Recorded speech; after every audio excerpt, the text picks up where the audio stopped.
तुम तो नागिन कलंकनी पापनी डाकनी आ गई हो मेरे सामने। तूने मेरे कुल में कलंक लगा रखी। आज तक मैं कभी नहीं देखा था किसी माँ बहन को गर्भ से कान खापट पैदा लिया, लेकिन तुम जैसे नागिन डाकनी मुझे दंश करने के लिए आ गई हो। तुम चले जाओ मेरे सामने से, मेरे नजरों से दूर हो जाओ।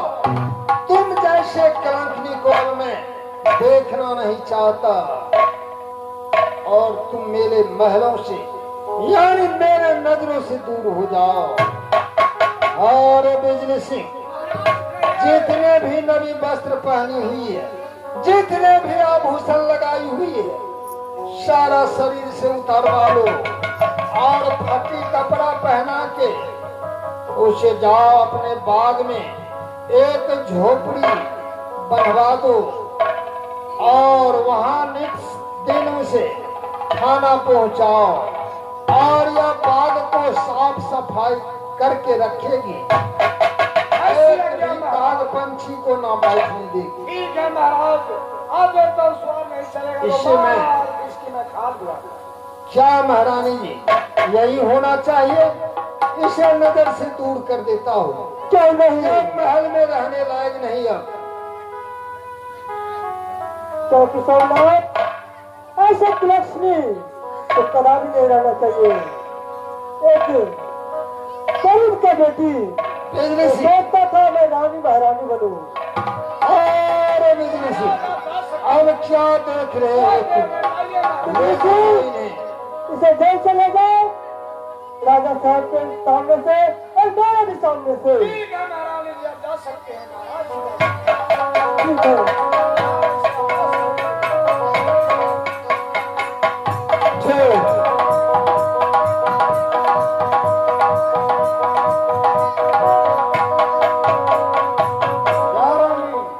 तूने मेरे मुंह के ऊपर थप्पड़ मारा था, याद है? उस थप्पड़ को आज मैं बदला तुमसे बहुत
दिल में हाथ में लगा आके स्वामीनाथ ऑर्डर के लिए जे करे के लिए चलो हमारा स्थान में छुटिया सब सामान हम निकल के दरल छे।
बगीचा में बिजली सिंह छोड़ दिए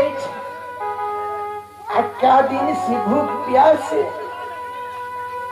आई बगीचा में झाड़ू मारे छी पत्ता चुने छी पूरा बगीचा के साफ करे छी लेकिन आज 5 रोज बीतल जा रही है अखन तक कहीं खाना नहीं आल ना कोनो समाद भेजलक हे भगवान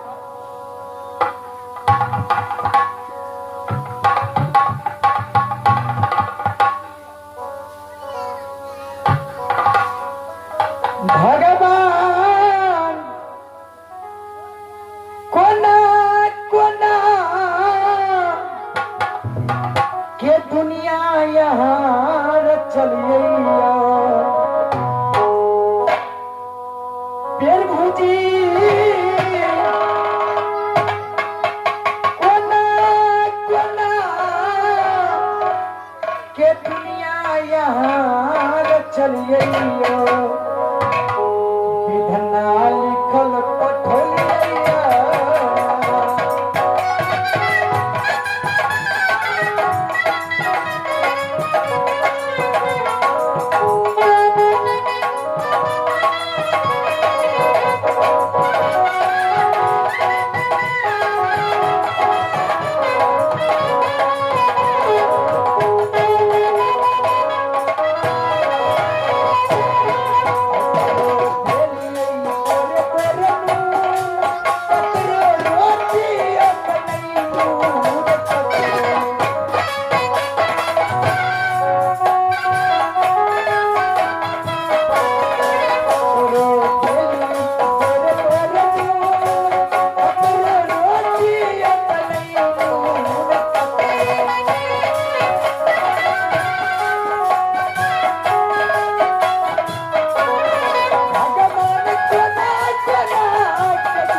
लेकिन तुमने फिर प्यार की बात मत करो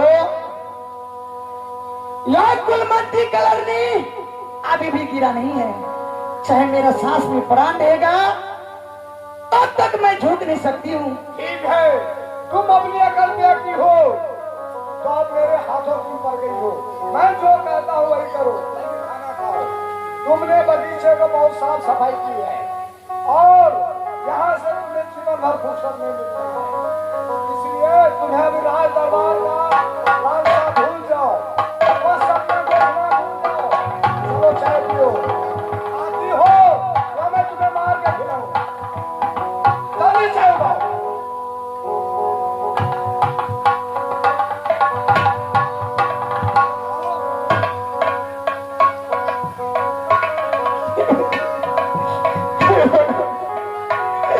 खाना खाए के ठंडी मारे चाय पिए के ठंडी मारे स्वामी ना कौन इन गलती के ना पति दे आई बात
कुम्हरिया हरदम पछुआले रहै छै। कुम्हरिया गए अहो चालिहाना हेरिये के दीदी संग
समय तो बहुत बहुत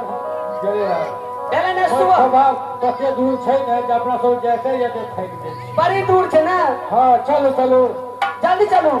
और जा सकता करना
माइट खभा तक पहुंच गए हम माइट खोले छे तुम पछिया रे हम माइट उठेबै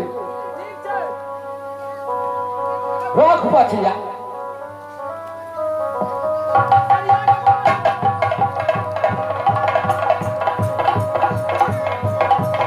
पछिया रखला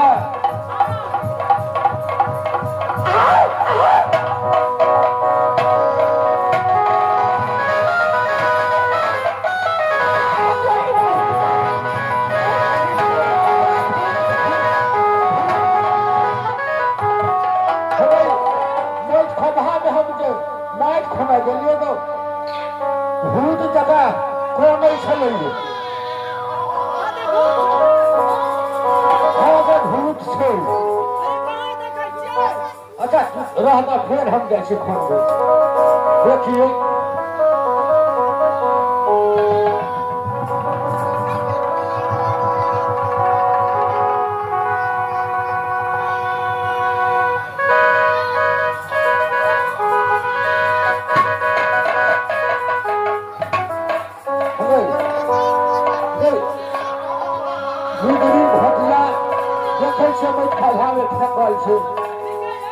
हम ओहिमे कोने से चाहो चाहो करू छी अरे पकड़ू ने देखा जना में की सब से